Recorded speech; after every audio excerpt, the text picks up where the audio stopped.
Mani!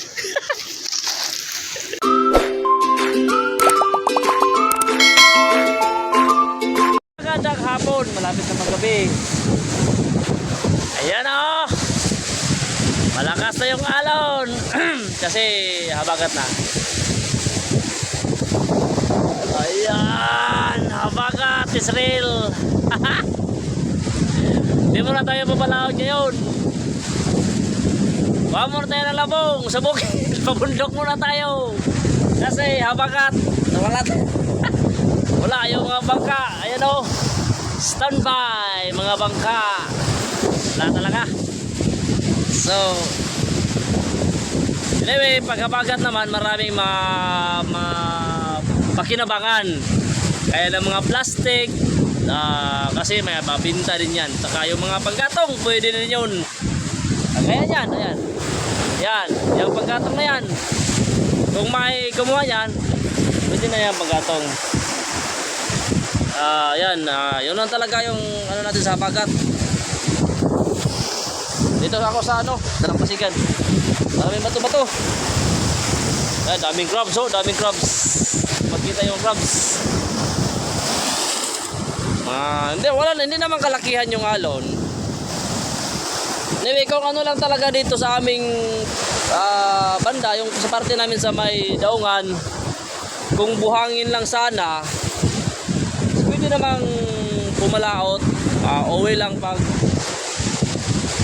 atingin ng pag talagang lumala na yung sitwasyon, yung bang malakas na yung hangin, pwede namang umuwi. Pero pag ganito lang naman, pwede pa yung pumalaot, pwede pa yung makalauran.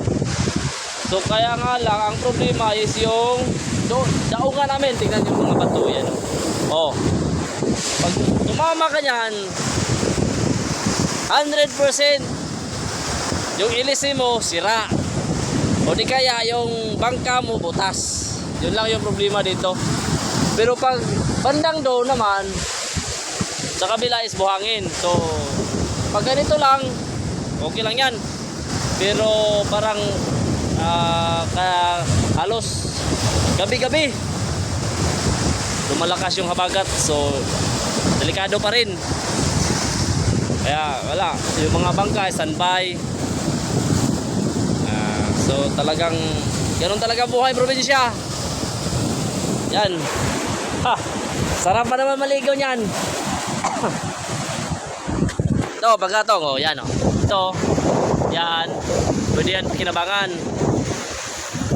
Mga plastic, kakang kanina, mga plastic pwede yung mabinta.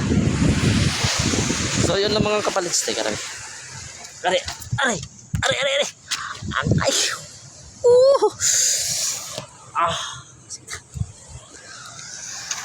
Ito, tingnan nyo, Suliko. yung kwintador ng Suliko.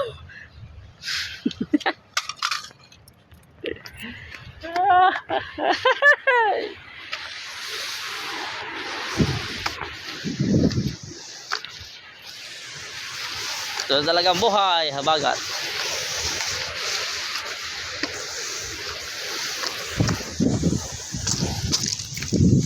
Sapatos. Problema nito, saan kaya yung partner nito, no? Kapal pa naman. Saan yung kapares nito?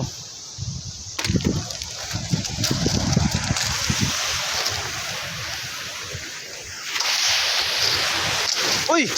May mani! Yan, mani. Mani! Wala talagang magawa pag habagat.